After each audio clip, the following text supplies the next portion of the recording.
2025 Formula One season has potential to be absolutely amazing, and here's why I think this. And yes, I don't even know if you can hear it, but fan in the background, if you hear it, again, it's still really warm, I am not turning it off. But first of all, Ferrari's lineup. Need I say more, need I say less? Okay, I will say more because, well, video runtime and all. But okay, I will say that yes, I am a tad biased when it comes to this lineup because it's going to be my second favorite driver moving to my favorite team, which is the home of my favorite driver. So I'll be the first to admit I'm a wee bit biased, which is the fact I want to even try and deny either. I mean, when have I ever tried to hide the fact that I am a Leclerc and Ferrari fan? On a similar note, did you guys see that picture that someone brought to the fan zone of Vasseur, Hamilton, and Leclerc? On Leclerc, well, we all ken what he can do. He's great on Saturdays. He's a bit of a one-lap wizard toward it one way. Apart from a couple times this year, but he's worked on that. And so far this year, he's been great on Sundays. His race pace has been normally pretty strong. He's been brilliant at tire management, one of the best, I'd argue. And he's so far the only driver to finish every race inside the top 4. Give him the right car, he can do the job. That can be said for a lot of drivers, you know, give them the car, they can do the job. But Ferrari believe in him, he believes in Ferrari, and that's kind of why they re-signed him, and I think they were right to, and I think Leclerc is right to believe in Ferrari. As is Hamilton, because look, the last 2 years, yeah, they haven't been the most straightforward for him, sure. He hasn't won a race in 2.5 years. This year is, I think, the first time when he's not finished inside the top 5 at all in the first quarter of the season, as said by Alex Jakes in commentary at the Imola race yesterday. But in the last couple of years, we have still seen glimpses of the old Hamilton toward it one way. Like the last few races in Austin or Hungary or Mexico, you know, he's been pretty strong at those races the last couple of years. Well, we haven't seen it consistently. I do feel like the old Hamilton, the race-winning Hamilton, he's still there somewhere, and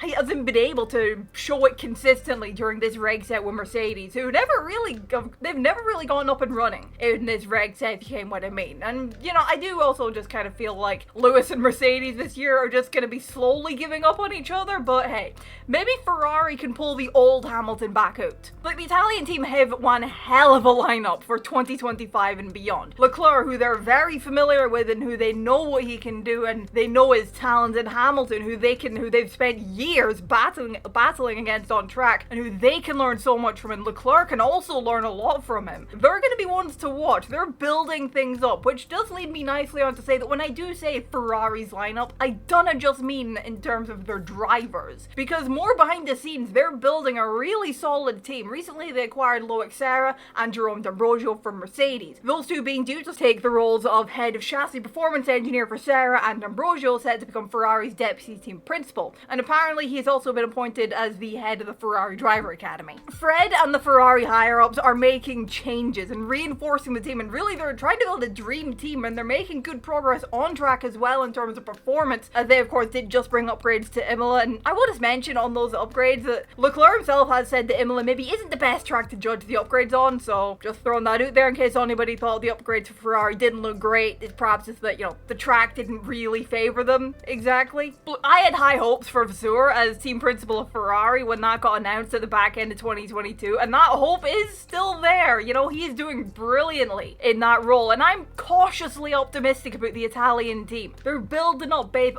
on track, slowly getting over their issues that they're still looking at. They're still going to be getting over those, and off track, reinforcing the team. They are coming. And McLaren are also coming rapidly for the next point of why I'm looking forward to 2025. They've been making incredible gains since the start of last year. If you just compare last season, they were so bad at the start. They were at the back, not scoring much. They were going out in Q1, but then the mid-season upgrades came and boom, they were up there fighting for podiums, scoring podiums, fighting for poles, winning the sprint in Qatar, taking sprint race poles. They were a bit stagnant in my opinion between the end of 23 and the start of 24, but then again, they brought upgrades in Miami where they won a couple of weeks ago, when last year in Miami, they were at the back, they were dreadful, and boom, they were up there in Miami this year. Yes, they got lucky with that safety car and Max did have damage, but Norris was still bloody quick and still had to do the job after the safety car, regardless of Verstappen having damage, to stay ahead ahead of the Dutchman, and Norris did that. He earned that win. He almost won in Imola off pure performance, 1 or 2 more laps, and he would have hated it. Those upgrades have worked wonders, and they're going to be pushing for more through this season and into 2025, which is what we're speaking about here, so that they can try and hit the ground running next year and try and put together a championship challenge. Norris has signed on long term with the team as well, which will give them a lot of confidence that he believes in the team, and he believes that McLaren is the place that will give him his best shot at championship glory. And looking at the trajectory of the team, and similar to what I said about Ferrari, I think Norris and McLaren are right to believe in each other. Norris is, I think, right to believe that he could have a really good shot with McLaren. And a word on Oscar, honestly, McLaren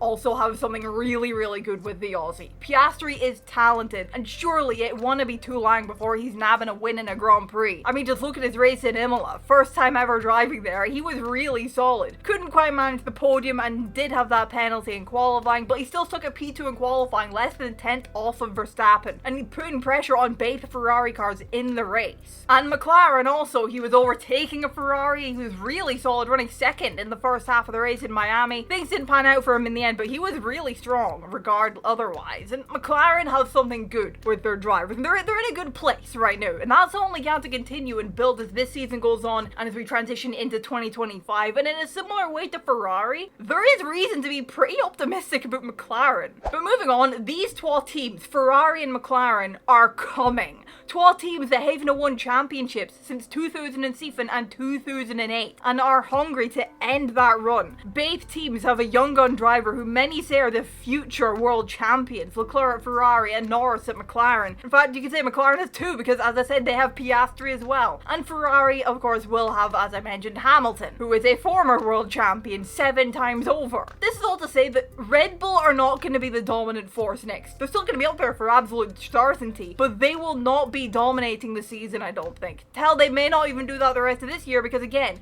just look at the last 12 races. Pace between the top guys hasn't been too dissimilar, especially Imola. Verstappen, Norris, and Leclerc were kind of trading times in terms of like lap times. They were pretty similar. I think only maybe like a tenth or so between them in terms of average pace, I think. I might be slightly off on that, but I'll put the numbers up on screen now anyway. Just to say, I don't think we're going to get a fight in the Drivers' Championship this year. I will just mention that right now. Constructors is possible. Ferrari and McLaren are going to be giving Red Bull headaches for the rest of this year and next year, and I right now do genuinely think we could hit a hell of a championship fight next year, providing no one F's up over the winter. We could potentially get like a 3-way title fight between Verstappen, Leclerc, and Norris if all goes well and Red Bull don't find a rocket ship over the winter and Ferrari and McLaren keep up the progress we're seeing for them. Because I mean, we've got 2 races in a row now where the podium has been made up of those 3 drivers. How many more podiums will we see of those 3 drivers? I mean, I say 3-way title fight could be Piastri or Hamilton feature as well, depending. But look, my point here is Red Bull done hit all the rain why on him there, as they kind of have since the summer of 2022. And this is all just off the evidence of the last couple of weekends. Could go either way, of course, but if